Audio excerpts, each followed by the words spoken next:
네, 안녕하십니까. 황태준TV의 김현광입니다. 오늘은 월간조선 6월호 소개해주러 월간조선의 신예 기자, 우리 신승민 기자가 나오셨습니다. 역시 젊은 분이 나오니까 스튜디오가 아주 밝고 힘차고 좋네요.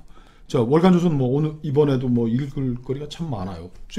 오늘 제가 어디 매일경제 책 소개하는 면을 보다 왔더니 읽기가 그렇게 복잡한 뇌 작용을 필요로 한다는 게, 읽는다는 게. 그러면서 이 월간조선 이 두꺼운 것 정말 읽으면은 이 치매 예방에는 제일 좋을 것 같다는 생각이 들어요. 6월호 주요 기사 좀 소개해 주시죠. 예, 머릿 기사로는 오토 원비어, 이제 미국인데 이제 북한에 억류가 돼가지고 이제 사망한 그 사람이죠. 그분의 소송 재판 기록, 증거 청문 심리 속기록 원문을 입수를 해서 이제 전문을 실었습니다. 그 조셉 윤이 그 교섭하면서 얼마를 주고 데려갔더니 200만 불? 아마 그 정도의 가격. 돈을 주고 데려왔다는 거죠. 네. 이번 치료비 내놔라 그래가지고. 네. 그래서 이 기록을 보면은 이제 원비어 부모가 이제 협상 과정에서 미국 정부에 조금 불만을 가진 부분도 있고 또 북한 정권에 대한 어떤 분노 그리고 가족들이 어떻게 인내를 했는지 그 시간을 또 오토 원비어와의 추억 이런 것들도 이제 함께 담고 있습니다. 그러니까 지금 근데 북한이 지금 돈 받으려고 그럴 수가 없는 게 미국 법원에서 그 징벌적 배상을 포함해가지고 수억 달러를 지금 북한이 오토 원비어 가족한테 물어주라고 지금 판결을 했단 말이에요. 네, 그렇습니다. 그 돈 받아가려면 지금 미국 법원에서 판결문을 송달하려고 하는데 뉴욕 미국 북한 대표부 받지도 않고. 예, 맞습니다. 이 돈 몇백만 달러 받아가려고 몇억 달러 낼 수도 없고 북한으로서 좀 고민이네. 네, 5억 113만 4,683달러를 이제 부과를 했습니다. 한화로는 5,900억 배상 판결을 했는데 북한은 이를 무시하고 있죠. 그렇죠. 두 번째 기사는 최우석 기자가 쓴 기사인데요. 북한판 12족을 계획한 북한 내부 혁명 조직원의 유서를 입수를 해서 보도를 했습니다. 북한에도 또 이런 게 있군요. 예, 그래서 이제 작년 6월호에 월간조선이 김정은 정권을 축출하려는 혁명 세력이 있다 이 보도를 했는데 그 후속판으로 이 혁명 조직원이 어떤 생각을 갖고 어떤 대의 명분을 갖고 김정은 타도를 외쳤는지 이런 북한의 실상을 국제사회에 좀 알려줬으면 좋겠다 이런 내용을 담고 있습니다. 그래요. 지금 그 북한산 석탄 수출하는 게 지금 유엔 제재에 의해서 막혀져 있고, 그리고 정제유도 이제 반입이 이제 유엔 안보리 제재에 의해서 막혀져 있는데, 이게 하여간 자꾸 여기에 석탄 반입이나 정제유 북한에 넘겨주는데 자꾸 우리 한국 기업들이 좀 끼어들어 있다는 게 이게 찜찜한 거예요, 그죠? 네. 이런 거 찾아내서 막아야 될 게 국정원이고, 맞습니다. 한데. 이게 또 북한산 석탄 반입 사건도 이게 심상치가 않아요, 그죠? 예, 조성호 기자가 검찰 수사 기록을 입수를 해서 보도를 한 내용인데요. 이제 관련자들은 총 4명입니다. 그 중에서 주요 인물이 3명인데 이 3명이 이제 석탄을 수입하는 그 업체의 관계자들이죠. 이 사람들이 각자 책임 공방을 하고 있는 상태입니다. 나는 북한산인 줄 몰랐다. 러시아산인 줄 알았다. 근데 또 한 사람은 북한을 보통 우리가 북한이라고 표현을 하는데 발언 중에 조선이라고 지칭을 해서 좀 간첩 의심을 받기도 하고 지금 여러 가지 복잡한 지금 상황입니다. 그래요. 정제유도 지금 우리 여수 산업단지에서 그걸 실어내준 게 우리 석유공사 산하기구란 말이에요. 60만 톤이라면 300만 배럴 이상이 되는 어마어마한 건데 이게 지금 지금 이거 누가 이제 뒤에 장난을 치고 있는 거란 말이에요, 그죠? 북한의 석탄을 북한 석탄을 어디 동남아 갔다가 또 지금 또 북한 석탄 실어갔던 그 뭐죠? 와이즈 어니스트호가 지금 미국에 지금 납포가 됐단 말이에요. 그죠? 그 배는 이게 지금 얽혀가고 있는데 우리 저기서 지금 뒤에서 이거 장난치고 있는 분들은 유엔 안보리와 미국의 독자적 제재 대상이 될 경우에는 어마어마한 타격이 올 수 있는 거예요. 맞습니다.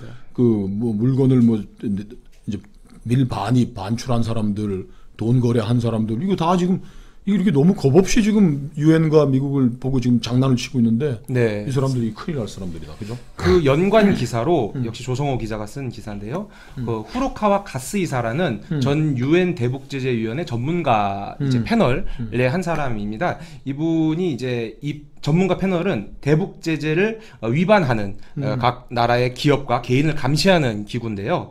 여기서 이분이 인터뷰에서 한 말이 우리나라 즉 북한 밀수 루트에는 한국 기업도 관련돼 있다. 뭐 자세하게는 이제 말은 안 했는데 이렇게 경고성 메시지를 주고 있습니다. 지금 김대중 정부가 대북 거래하면서 4억 달러 이제 줬다는 게 이제 김대중 정부 말기부터 솔솔 이제 미국 의회 조사처에서 이제 얘기가 나와가지고 결국 이게 이제 뭐 특검으로 노무현 대통령이 특검을 해서 결국 다 처벌을 하고 했는데 예. 이게 정권 바뀌면 제일 먼저 특검을 해야 될 것 같아요. 네, 북한산 석탄 들어온 거. 그 다음에 북한으로 들어가면 안 될 거를 한국 땅에서 배가 출발해가지고서 그걸 동해나 이런 데서 또 북한 배에 실어서 환적하고 이게 공작의 냄새가 이제 풀풀 나는데 네. 이거 이 사람들 지금 이거 전부 다 이거 특검 대상인 것 같아요. 자, 네. 이게 뭐 다 소개할 수는 없고 예. 제가 눈에 확 띄는 게 예. 우리 박찬주 대장 예, 이 정부가 하면서 저는 이 박찬주 대장을 왜 그렇게 가혹하게 뭐 북한 인권센터라는 성소수자라는 그 어떤 뭐 이상한 군대당 갔다 온 남자가 예. 뭐 주도해가지고서 뭐 갑질이다 해서 뭐 쭉 해가지고 하더니 결국 육군 대장을 생으로 그냥 잡아놓은 거란 말이에요. 그리고 군 검찰에 출두할 때는 국방부 장관인지 청와대 뭐 비서실장인지 누군지 몰라도 박찬주 대장한테 전화해가지고 별 4개 달린 정복 입고 나와라라고 했다라는 거예요. 네, 그렇습니다. 그러니까 우리 정권이 별 4개 달린 거 뭐 박찬주 대령이 또 뭐 사드 배치도 뭐 관련이 있고 뭐 여러 가지 하고 있지만 육군 대장도 우리가 손대면 그냥 가혹하게 네. 깜빵 보내고 병신 만들어 버린다는 걸 보여주기 위해서 했는데 예. 이분이 2심 재판에서 뇌물혐의는 다 무죄가 됐단 말이에요. 그렇습니다. 처음에는 네. 이제 뭐 고철업자에게 뭐 몇백만 원어치 수로도 향응 제공받았다는데 그것도 무죄가 됐고 예. 하나 남은 게 육군 중령 누구에게 대해서 특혜 인사를 해줬다라는 게 지금 김영란법 위반으로 벌금이 예. 얼마? 400만 원입니다. 근데 이분을 이 당사자인 부정 예. 청탁을 했다는 걸로 지목된 그 이모 중령. 예. 왜 또 이름도 안 밝히고 또 어떻게 이모 중령을 했어요? 이제 취재 이후에 좀 그쪽에서 연락이 와서 익명 처리를 좀 해달라 이런 요청이 있어서 신원보호 차원에서 이렇게 인터뷰를 했습니다. 그러니까 이 사람들이 지금 뭐 이제 군무는 떠났지만은 예. 또 박찬주 대령에게 유리한 뭐 이야기를 했다고 해코지를 하지 않을까 그렇게 겁을 내는 거죠. 아마 그럴 것 같기도 합니다. 이제 그렇죠. 네, 자신의 신원이 노출되고 그랬을 때 후폭풍이나 또는 뭐 일각의 어떤 지적들 이런 게 좀 두렵지 않았나 생각을 합니다. 그런데 2심 재판부가 이제 박찬주 대장의 술에는 뇌물 돈 받아 먹었다는 게 무죄였는데 예. 김영란법 위반은 인정한 근거가 뭡니까? 기본적으로 이 자신의 고충을 상관에게 전달을 해서 보직 변경을 할 수 있는 차원은 정식 제도 절차가 마련돼 있다는 게 이제 법원의 그 판단 요지입니다. 그런데 이모 중령, 중령이 예. 이제 박찬주 대장에게 네네. 자기 뭐 상관이겠죠. 상관인데 문자 메시지를 보냈다. 뭐 이러이러하다는데 뭐 왜 이분이 그 청탁을 한 거예요? 뭐 어디 보직을 고향 가까운 데로 해달라 그랬다는 게 이제 네, 그 그렇습니다. 내용인데. 금산이 고향인데요. 네. 금산에는 80대 중반의 아버지 그리고 70대 중반의 어머니가 있었는데 그때 이중령이 그 대장에게 박 대장에게 얘기를 했을 당시에는 아버지는 한쪽 폐가 원래 없는 상태였었는데 또 폐렴으로 위독한 상태에 있었고 어머니는 무릎과 고관절이 다쳐서 거동이 불편한 상황이었습니다. 그래서 이중령이 전역이 얼마 남지 않은 상황이니까 내가 마지막 군 생활을 고향 가까운 곳에 보직을 좀 받아서 했으면 좋겠다. 부모님을 봉양을 하면서 마무리를 했으면 좋겠다. 이런 고충을 전했고 이걸 이제 법원은 부정청탁이라고 본 것이죠. 그러면 진급이 아니고 보직을 좀 편하게 해달랐다 그런 건가요? 이렇게 2심 재판부는 그 문자 메시지를 보냈다는 것은 예. 친분에 기인한 부정청탁이다 이렇게 봤고 네. 그리고 희망하는 보직으로 부대 분류를 받을 수 있도록 박찬주 대장이 하급자들에게 지시를 하였다고 범위 상당하다라고 했는데 네. 진급 청탁도 아니고 그냥 보직인 거예요? 그렇습니다. 뭐 어떤 이제 계급을 올려달라는 것도 아니었고 이제 홍성과 금산의 이제 대대장으로 갈 수 있는 두 가지 보직이 있는데 거기서 자기는 이제 고향에 부모님이 계시는 그 고향에 가까운 곳에서 제가 간병을 하면서 마무리를 하겠다 이런 차원에서 얘기를 한 것이죠. 근데 그거를 두고 이분도 이제 분개를 하긴 했는데 모 종편의 패널 한 분은 편한 보직으로 보내준 것이다 박 대장이. 그 굉장히 분개를 하더라고요.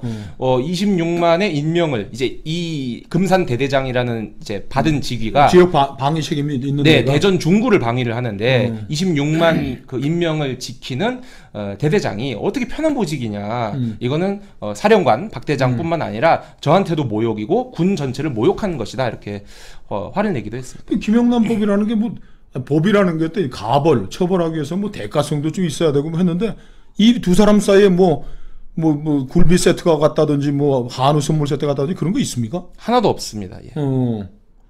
근데 재판부는 명절 때마다 박 대장에게 네. 이모 중령이 예. 선물을 보냈다고 했다는데. 네, 그건 사실이 아니라고 이제 말을 했습니다. 이분이 인터뷰를 할 때는 뭐 예를 들어서 그런 이제 고충을 전할 때 밥을 산다든지 뭐 차를 산다든지 평소에 뭐 주고받은 게 있었다면은 또 의심이 될 수도 있겠지만 일체 그런 게 없다. 이거는 이제 왜곡된 진술이다라고 이제 주장을 했습니다. 야, 이거 진짜 박찬주 대장은 뭐 잘못한 게 뭐가 있는 거예요 지금? 부하의 고충을 들어준 게 잘못이라는 내용이죠. 이분이 뭐라 그러세요? 박찬주 대장이 이렇게 공경을 겪고 있는 거에 대해서 예. 이분은 뭐라 그러세요? 뭐 가슴이 찢어진다, 비통하다, 뭐 이제 말로 형언하기 어려운 고통을 겪고 있다. 특히 이제 공판이 있을 때 증인으로 나가서 이제 진술을 했는데 그때 이제 몇 년 만에 이제 박 대장을 보고서 저 때문에 이런 일이 있어서 너무 죄송하다 그러니까 박 대장이 네가 무슨 잘못이냐, 뭐 잘못한 건 없다. 이게 뭐 좀 담담하게 받아들이는 이제 장면을 보고 더 슬펐다고 합니다. 아니, 그럼 박찬주 대장이야 뭐 지금 뭐 지옥까지 갔다 온 거 아니에요? 그죠? 육군형무소에 가가지고 뭐 사병들하고 같이 가둬놓고. 네. 더군다나 대장은 보직이 없으면 전역해야 되는데 전역도 안 시키고 군 네. 검찰에서 네. 망신 주고. 네. 그 대법원에서 이제 그 문제를 두고 집중적으로 다툴 예정이라고 합니다. 근데 왜 꼭 그렇게 부모님 옆으로 가야 되겠다고 그랬던 겁니까? 그때 이제 이분도 가족이 있습니다. 네, 뭐 부인분이 있고 자제분이 있는데 다 이제 뭐 학업이나 그 일상생활 때문에 여러 전국 각지로 이렇게 군인들 다 그렇죠. 거죠. 네, 그렇게 살았고 또 부모님 같은 경우는 금산에 함께 계시는데 그때 또 갑자기 위독한 상황이 왔으니까 그거를 좀 간병을 하면서 군 생활을 마무리 좀 하게 해달라 이런 차원에서. 그 아버님도 이제 이중령 아버님도 예. 그 경찰로 복무하면서 네, 빨치산들 뭐 네. 토벌하는데도 참여하시고 했던 6.25 참전 유공자시죠. 예. 그러니까요. 네. 그러면 이제 지금 이거는 이제 일반 법원에서 와서 하고 있는 거죠? 이제 대법원이 남았는데요. 이제 사실 대법원은 사실심보다는 이제 집중적으로 다루는 게 아까 말씀하셨던 보직 저거 법률심이죠.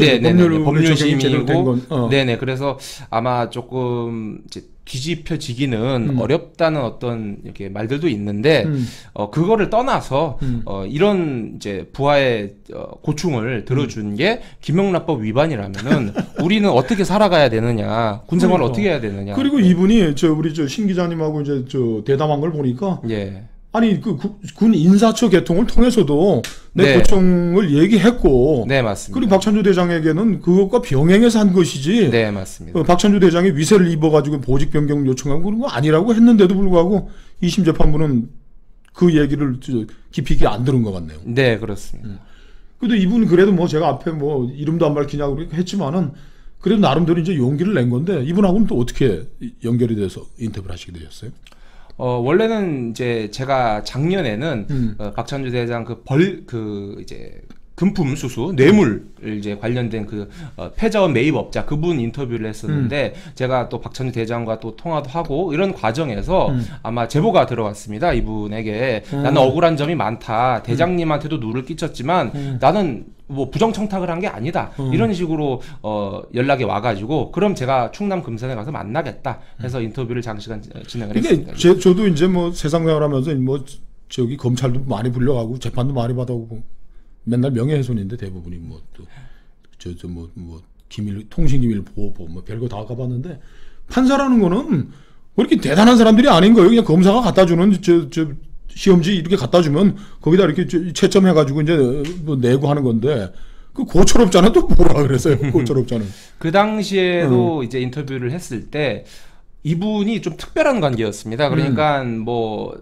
특정 무슨 뇌물을 주고 청탁을 받고 이런 관계가 아니라 오래 전부터 가족끼리 알아왔던 사이고 그 지인들 간의 평소 교류 모임 같은 거를 뇌물 수수라고 봤는데 이 본 근거가 그 당시에 이작사 사령관으로 이제 복무를 했죠. 박 대장이 그 예하 부대에 사업을 수주했기 때문에 그렇다. 근데 이제 뭐 군이 다 그렇게 했지만 그 패자원 군에 있는 불용품을 이제 매각하라는 과정이 거죠, 뭐. 네, 매각하라는 과정이 이작사 사령관이 184만 원을 받고 고철을 더 줘라 할 수 있는 그런 위치도 아니고 상식적으로 전혀 관계가 없고 기무사 뭐 군 검찰 뭐 이런 다양한 곳에서 와서 그 매각 과정을 입찰 과정을 굉장히 예의주시하기 때문에 뭐 전혀 영향력 행사할 수 없는 향은 184만 원은 어떻게 계산해서 나온 거예요? 그건 돈도 아닙니다. 뭐 이제 그러니까 밥 먹고 이제 밥 먹고 네. 자 둘이서 20만 원씩 먹었으면 제가 이제 10만 원 해서 네. 그 몇십 년 동안 교유해 오면서 그 고철 뭐 매입하고 할 때 그 시절에 같이 밥 먹었을 때 박찬주 몫으로 100한 몇십만 원 먹었다 이 말인 거죠. 그것도 한 차례가 아닙니다. 네 차례인데요. 그 네 차례가 그러니까 뭐 더군다나 둘이 먹은 것도 아니고 여러 사람들을 다 이제 불러가지고 같이 먹은 그 회식 자리입니다. 회식 거기서 비용을 네 그걸 했다 이거. 뭐 돈을 이렇게 낼 수도 있고 참, 그렇죠. 네. 저 이순신 장군만 억울한 게 아니고 박찬주 대장도 참 억울하네요. 맞습니다. 예. 네.